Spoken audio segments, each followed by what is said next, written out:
Selamat pagi Pak, selamat pagi teman-teman. Saya Maria Adventa Leo, kelas 1A1 Sosiatri, salah satu mahasiswa di STPM Santa Ursula Ende. Saya akan mempresentasikan hasil kerja saya, yaitu yang pertama, ragam bahasa. Pengertian ragam bahasa.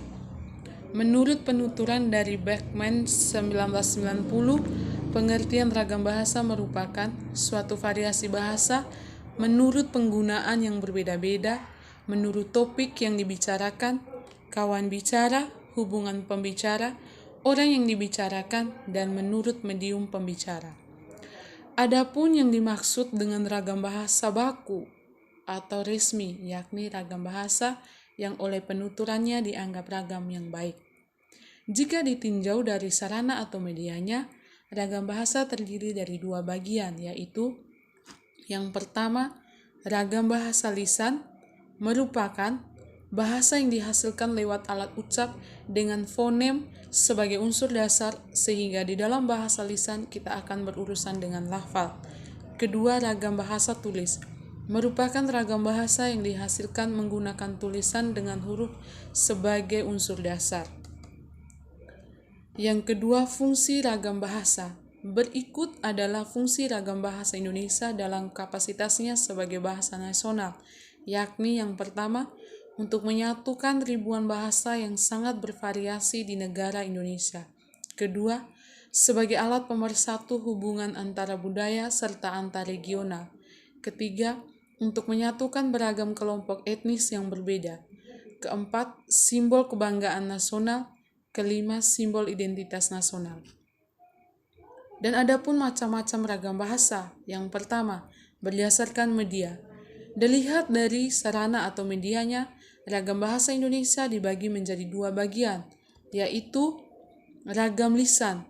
Ragam bahasa baku lisan didukung dengan situasi penggunaan, sehingga kemungkinan besar terjadi adanya pelepasan kalimat. Adapun ciri-ciri ragam lisan, yang pertama, tergantung terhadap situasi, kondisi, ruang, dan juga waktu. Dua, membutuhkan teman bicara atau orang kedua. Tiga, berlangsung dengan cepat. B, ragam tulis. Di dalam pemakaian ragam bahasa baku tulis, makna dari kalimat yang diucapkan tak ditunjang dengan situasi pemakaian. Sementara ragam bahasa baku lisan, makna kalimat yang diungkapkan ditunjang dengan adanya situasi penggunaan. Ciri-ciri ragam lisan. 1. Berlangsung secara lambat. 2. Tidak membutuhkan teman bicara atau orang kedua. 3. Kesalahan tidak langsung dikoreksi. 4. Harus memperhatikan unsur gramatikal.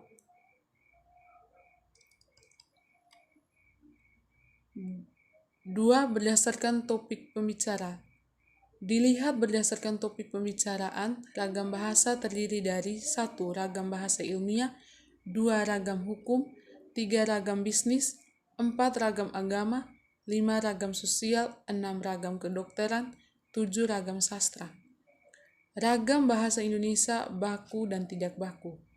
Ragam baku merupakan ragam yang dilembagakan serta diakui oleh sebagian besar orang yang memakainya sebagai bahasa resmi serta untuk dijadikan kerangka rujukan norma bahasa dalam pemakaiannya. Sementara untuk kata tidak baku adalah kebalikan dari kata baku. Di sini saya akan melanjutkan di bab 2, yaitu akronim. 1. Pengertian akronim. Akronim adalah kependekan yang berupa suatu gabungan dari huruf atau suku kata maupun bagian lain yang ditulis dan dilafalkan sebagai kata yang wajar. 2. Macam-macam akronim. 1. Akronim dari nama diri yang berupa dari gabungan huruf awal kata. Pada akronim ini semuanya ditulis dengan huruf kapital. 2. Akronim dari nama diri yang berupa gabungan suku kata atau gabungan huruf dan suku kata dari deret kata. 3. Akronim yang bukan nama diri yang berupa gabungan dari gabungan huruf, suku kata ataupun gabungan huruf dan suku kata dari deret. 3. Aturan dalam pembuatan akronim. Dalam membuat sebuah akronim, terdapat aturan-aturan yang tidak boleh diabaikan. A. Jumlah suku kata dalam sebuah akronim tidak boleh lebih dari kata yang sudah lazim digunakan dalam bahasa Indonesia. B. Akronim dibuat dengan melihat sebuah keserasian antara vokal konsonan yang sesuai dengan pola kata bahasa Indonesia. 4. Pedoman umum penulisan, singkatan, dan akronim. Berikut ini merupakan pedoman umum untuk penulisan singkatan dan akronim. 1. Singkatan adalah bentuk yang dipendekkan yang terdiri dari satu huruf.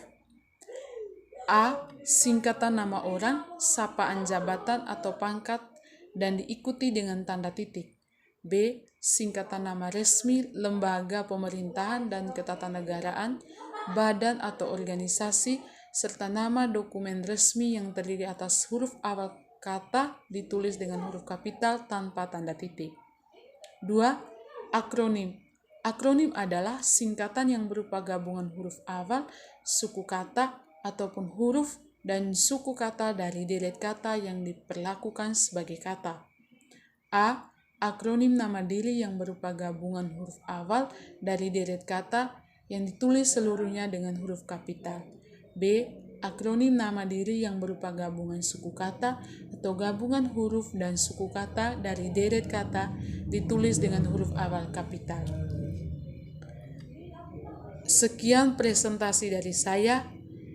Sekurang dan lebihnya saya mohon maaf, dan semoga apa yang saya dapat saya berikan pada pagi ini semoga bisa bermanfaat untuk kita semua. Sekian dan terima kasih.